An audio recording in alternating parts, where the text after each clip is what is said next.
ముఖ్యమంత్రి.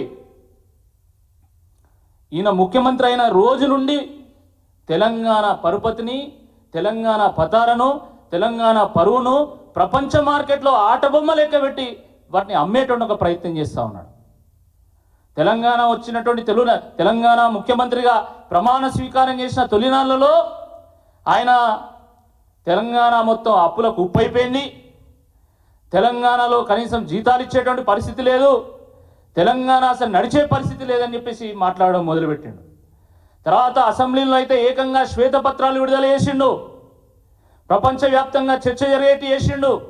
దాని తర్వాత ప్రపంచ బ్యాంకు దగ్గరికి పోయి మాకు వడ్డీ కట్టేటువంటి స్తోమత కూడా లేదు, వడ్డీ లేని రుణాలు కావాలని చెప్పి తెలంగాణ బ్రాండ్ ఇమేజ్ని ఈరోజు ప్రపంచ మార్కెట్లో ఈరోజు దెబ్బతీసాడు.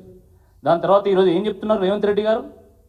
ఈరోజు మా హైదరాబాద్ నిండా అక్రమ నిర్మాణాలే ఉన్నాయి, ఎక్కడ భూమి ఉన్నా అది ఈరోజు సక్రమంగా ఉండదు, అన్నీ అక్రమ నిర్మాణాలే, హైదరాబాద్ నిండా అక్రమ నిర్మాణాలే, మీ ఏ క్షణమైనా ఏ రాత్రి అయినా వచ్చి కూలుస్తామని చెప్పి ఒక సందేశం ఇస్తా ఉన్నాడు.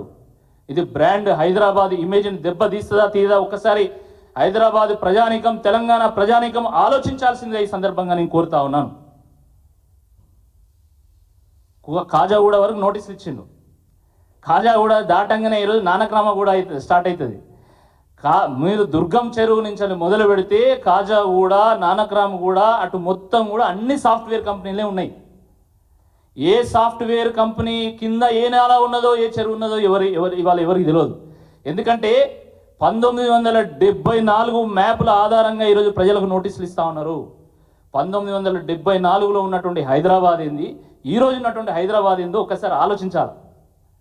1974లో హైదరాబాదు చుట్టుపక్కల మొత్తం వ్యవసాయం ఉండే, వాస్తవం కాదా ఇది? ఈరోజు వ్యవసాయం ఉన్నదా? ఎక్కడన్నా పంటలు పండుతున్నాయా?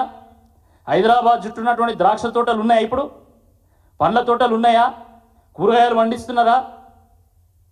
ఎక్కడా లేవు. ఆ రోజు ఉన్నటువంటి జనాభా ఏంది, ఈ రోజు ఉన్నటువంటి జనాభా ఏంది? ఆ రోజు ఉన్నటువంటి అవసరాలు ఏంది, ఈ రోజు ఉన్నటువంటి అవసరాలు ఏంది? దాని గురించి ఎందుకు ఆలోచించడం లేదని నేను అడుగుతా ఉన్నా.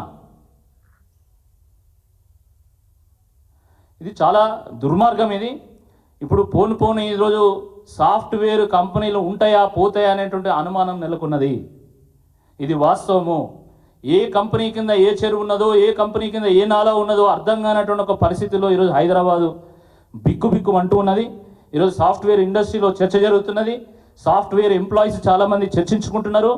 కేవలం సాఫ్ట్వేర్ ఇండస్ట్రీలో డైరెక్ట్గా సాఫ్ట్వేర్ ఎంప్లాయీలే 8.5 లక్షల మంది ఉన్నారు. వాళ్ళకు సపోర్ట్ స్టాఫ్ మరొక 20 లక్షల మంది ఉంటారు. అంటే నేరుగా సుమారుగా 25 నుండి 30 లక్షల మంది సాఫ్ట్వేర్ ఇండస్ట్రీ మీద ఈరోజు జీవిస్తున్నటువంటి ఒక పరిస్థితి. ఈరోజు చాలా చర్చ జరుగుతున్నది ఈరోజు హైదరాబాద్లో. అంటే బ్రాండ్ హైదరాబాద్ ఇమేజ్ని దెబ్బతీయాలి, ఈ పెట్టుబడులన్నింటినీ అమరావతికి తరలించాలనేటువంటి కుట్ర జరుగుతుందా అని చర్చ జరుగుతున్నది. వాస్తవం ఇది. మీరు చెప్పండి, ఇన్కన్వెన్షన్నే కూలిస్తే, నాగార్జున్నే కొడితే ఏ రియల్ ఎస్టేట్ వ్యాపారి అయినా, ఏ పెట్టుబడిదారి అయినా ఈరోజు హైదరాబాద్కు వచ్చి భూములు కొనేటువంటి ఒక పరిస్థితి ఉంటుందా? హైదరాబాద్కు వచ్చి పెట్టుబడులు పెట్టేటువంటి ఒక పరిస్థితి ఉంటుందా? ఒక్కసారి ఆలోచించండి.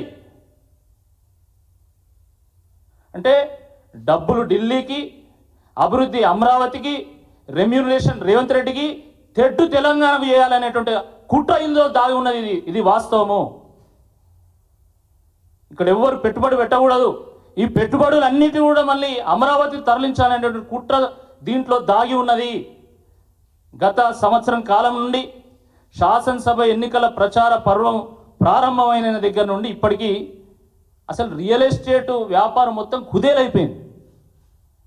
చేసినటువంటి లేఅవుట్లు అమ్ముడు పోతలేవు, కట్టినటువంటి ఇండ్లను ఎవరు కొంటలేరు, ఫ్లాట్స్ కొనుగోలు అవ్వడం లేదు, ఎకానమీలో మనీ రొటేషన్ అవుతలేదు, సర్క్యులేషన్ అవుతలేదు, పెట్టుబడులు పెట్టేటువంటి ఒక పరిస్థితి లేదు, ప్రభుత్వ ఖజానాలో ఈరోజు రూపాయి రావడం లేదు.